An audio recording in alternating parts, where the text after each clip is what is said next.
अस्सलाम वालेकुम। आज हम बना रहे हैं हरे चने, जिसे आम ज़बान में छोलियाँ भी कहते हैं। मैं बाज़ार से तकरीबन ये आधा किलो चने, निकले हुए चने लेकर आई हूँ।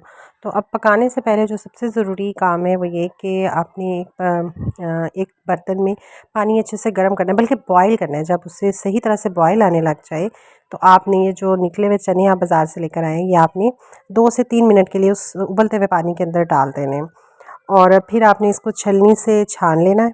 लेकिन ये है कि आपने जब छलनी से इसे छानेंगे तो उसके बाद आपने इसके ऊपर टूटी का पानी नहीं डालना। आप इसी तरह इस छलनी को साइड पे आपने रख देना है और ये नुच्छड़ जाएगी। तो फिर हम जब बनाने लगेंगे, इसका शोरबा बनाने लगेंगे, तो हमने तब नीम गर्म पानी कर लें। शोरबा जब हमारा नीम गर्म हो जाएगा तो हम ये चने उसमें डाल देंगे। टूटी का पानी अगर हम इसके ऊपर इस टाइम पे डालेंगे तो ये एकदम से सख्त और चीड़े से हो जाएंगे, फिर ये बहुत टाइम लेंगे गलने में। और ये स्टेप करना क्यों ज़रूरी है, क्योंकि देखिए हमें नहीं पता कि ये चने उन्होंने जब निकाले तो क्या हाथ धोए हुए थे या मक्खियाँ वगैरह तो नहीं बैठी हुई थी। क्योंकि सहूलत तो है कि जो आधा दिन हमें चने निकालने में लगता था वो निकाले तो मिल गए, लेकिन अब ये काम भी बहुत ज़रूरी है पकाने से पहले, ताकि अच्छे से जो है ना वो साफ़ हो जाए, जरासीम से पाक हो जाए। और अब यहाँ पर हम इसका मसाला बनाएंगे। एक लहसुन की गट्ठी लेंगे, 2-3 टमाटर हैं और एक मीडियम साइज़ प्याज है। इसको हम भून के तो थोड़ा सा फ्राई कर लेंगे और उसके बाद मसाला जो है ग्राइंड करने के बाद अच्छे से भूनेंगे कि ये आयल छोड़ दे। और देखेंगे यहाँ पर ना ऑलमोस्ट रेडी हो गया है मसाला, अच्छी तरह भुन गया है, आयल इसने छोड़ दिया है। तो अब हमने जो इसमें नेक्स्ट स्टेप करना है वो ये कि अक्सर हम जब बीफ कढ़ाई या मटन कढ़ाई बनाते हैं तो हमारे पास यखनी बच जाती है या चिकन की यखनी बच जाती है। लेकिन ज़्यादातर तो आप इसे में प्रेफर करेंगे, अगर आपके पास बीफ की या मटन की यखनी पड़ी हुई है तो आप वो इसके अंदर डालें।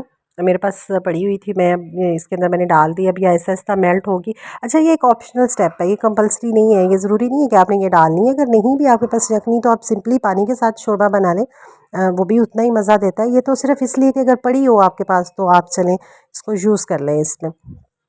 अब ये आहिस्ता आहिस्ता यहाँ पर मेल्ट होती जाएगी और हम जो इसके साथ ही अब हम अपना सबसे इम्पॉर्टेंट स्टेप, बल्कि इम्पॉर्टेंट क्या, सीक्रेट रेसिपी की जो टिप है वो वो अब हम शेयर करेंगे मैं आपके साथ। वो ये है कि जी आपने एक चम्मच जो है वो खाने का, जो हम आम घर में आटा गूंथते हैं खाने वाला आटा, वो लेना है। और इसको यही वो मेन टिप है इस सालन के अंदर, जो इसको आप आम तरह से पकाने से थोड़ा डिफरेंट करेगी। कि आम रूटीन में आप पकाएं इस टिप के बगैर तो उसका टेस्ट थोड़ा और होगा, और अगर आप इस टिप के साथ पकाएंगे तो ये बहुत डिफरेंट टेस्ट देगी। 1 चम्मच देसी घी है और इसको अच्छे से हमने इसको भून लेना है। आटा भी थोड़ा थोड़ा गोल्डन ब्राउन सा हो जाएगा और खुशबू आने लग जाएगी, पता चल जाएगा आपको कि भी आटा भून रहा है। बड़ी अच्छी सी खुशबू आने लग जाती है देसी घी में जब आटा भूनते हैं।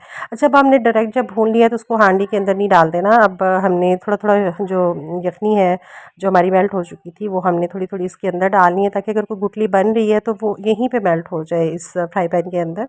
और फिर जब अच्छे से ये मिक्सअप हो जाए तो फिर हम इसको अपने मेन शोरबे के अंदर डालेंगे।